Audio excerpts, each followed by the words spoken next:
Assalamualaikum Sobat Football United, ringan amatiran ala gua. Ya, Joshua Zirkzee ini dikabarkan secara kencang ya dikejar oleh Manchester United. Sisi atau posisi lini depan ini merupakan area yang krusial juga untuk didatangkan pemain baru dari sisi kuantitas, dan tentu saja diharapkan ada peningkatan secara kualitas. Manchester United saat ini hanya memiliki Rasmus Højlund.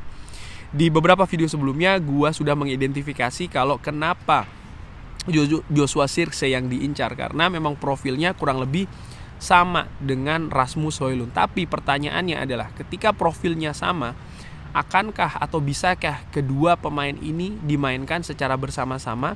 Bisakah Joshua Zirkzee ini masuk dengan konsep sistem permainan dari Manchester United yang mungkin dikembangkan oleh Erik ten Hag di musim ini?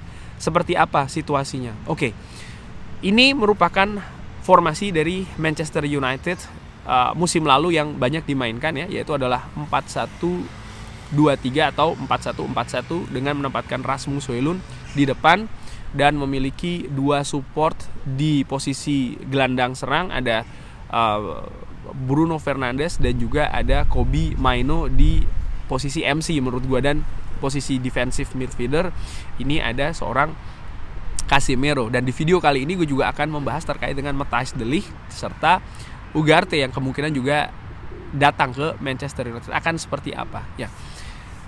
Joshua Zirkzee dia bisa bermain sebagai false nine, dan menurut gua di situ kelebihan dari profil-profil yang lainnya, di mana lebih merupakan striker yang predator.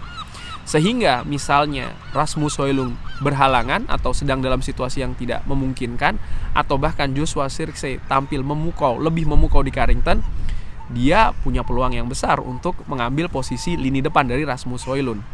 Atau misalnya ketika Bruno Fernandes atau mungkin Kobbie Mainoo tidak dalam situasi yang bagus di atas lapangan, Joshua Zirkzee juga bisa memberikan pilihan yang berbeda dengan menggantikan pemain-pemain tersebut. Nah, sekarang bisa tidak mereka berdua tampil bersama, Joshua Zirkzee dan juga Rasmus Højlund?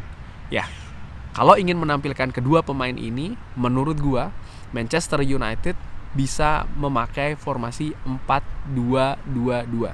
Situasi yang pernah juga ditampilkan musim lalu ya di beberapa pertandingan, atau situasi 4-2-4, perkembangan dari 4-2-2-2. Nah, posisi kuncinya nanti menurut gua ada pada Bruno Fernandes yang di formasi musim lalu ditempatkan lebih ke depan. Dengan adanya Joshua Zirkzee, Bruno Fernandes bisa kembali ke lini terkuatnya, yaitu adalah lini tengah. Atau bisa juga dia bergerak ke sebelah kanan. Itu juga merupakan kemungkinan dengan menjadi kreator dari sisi tersebut. Tapi dengan adanya Joshua Zirkzee, jelas ini memberikan karakteristik yang berbeda, memberikan energi dan juga gaya permainan yang berbeda untuk lini depan Manchester United. Tipe permainan dari Joshua Zirkzee, dia sangat aktif bergerak, dia aktif menjemput bola, dia juga memiliki kecepatan dan keberanian untuk melakukan dribbling, dan menurut gua ini hal yang bisa diandalkan ya untuk musim depan. Nah, bagaimana dengan keadaan yang lain? Misalnya Manchester United juga bisa bermain dengan formasi standar ya, 4-4-2. Ini juga memungkinkan dengan kondisi tentu saja penyesuaian di lini tengah. Kalau bermain dengan situasi ini, menurut gua Bruno Fernandes akan memiliki kemungkinan digeser ke kanan dengan Kobbie Mainoo, dan Ugarte misalnya akan berada di lini tengah. Hadirnya di lini belakang Matthijs de Ligt dan Lisandro Martinez, menurut gua ini juga akan memberikan hal yang positif, di mana build up dari bawah ini akan lebih mudah terjalin. Kenapa? Salah satu faktor terbesarnya, mereka sudah pernah tampil secara bersama-sama, Lisandro Martinez, Matthijs de Ligt dan juga Andre Onana di Ajax. Mereka sudah tahu karakteristik permainan gaya dari masing-masing. Nah, sekarang balik lagi terkait dengan Joshua Zirkzee. Apa yang bisa diharapkan dari Joshua Zirkzee? Menurut gua nomor satu, bukan jumlah gol. Joshua Zirkzee bukan tipe striker yang bisa memberikan angka gol yang tinggi, semisal seperti Harry Kane atau Victor Osimhen atau bahkan seperti Erling Haaland. Menurut gua tipe permainannya bukan seperti itu. Tapi dengan adanya Joshua Zirkzee, ini memungkinkan Manchester United menurut gua bisa bermain dengan dominasi yang lebih besar, terutama ketika possession mereka miliki, terutama ketika Manchester United ini sedang menyerang. Dengan kemungkinan gol itu diharapkan dari banyak pemain. Bisa dari Rashford, bisa dari Garnacho, bisa dari Anthony, bisa dari Højlund, bisa dari Joshua Zirkzee, maupun juga dari seorang Bruno Fernandes. Manchester United ketika menyerang, ketika masuk ke daerah pertahanan lawan, juga memungkinkan akan memiliki lebih banyak pemain di sana. Misalnya ketika Joshua Zirkzee dan juga Rasmus Højlund ini ditampilkan secara bersama-sama, dengan kemungkinan mereka melakukan tracking the ball ketika possession itu lepas juga sangat tinggi, dan ini memberi resiko yang sedikit lebih kecil bagi lini pertahanan Manchester United, terutama lini gelandang bertahan ya, untuk bisa mengantisipasi serangan-serangan balik yang cepat dari tim lawan. Menurut gua Ugarte nanti akan ada peran yang besar di sana kalau seandainya memang dia jadi hadir di Old Trafford. Tapi secara garis besar gua melihat ada gaya yang berbeda. Artinya bukan dalam hal formasi ya, karena dalam hal formasi menurut gua akan cenderung sama. Manchester United punya opsi di 4-2-3-1, punya opsi di 4-2-2-2 yang bisa dimainkan ya. Artinya nanti berkembang menjadi misalnya 4-2-4 atau 4-1-4-1, itu juga sangat memungkinkan sekali. Hanya yang membedakan untuk musim depan adalah komponen-komponen yang memainkan sistem tersebut. Musim lalu nampak ada hambatan yang besar ketika ingin memainkan sistem tersebut. Salah satunya adalah cedera, tapi di sisi lain kalau gue lihat adalah pergerakan, di mana dengan sistem 4-1-4-1 misalnya ya, ini membutuhkan lini yang selalu rapat antar lini ya, sisi yang rapat antar lini, dan itu membutuhkan situasi fisik yang tinggi, dan salah satunya juga kebiasaan dari unsur pemain ya, di mana mereka juga aktif bergerak. Gua melihat musim lalu ini tidak bagus.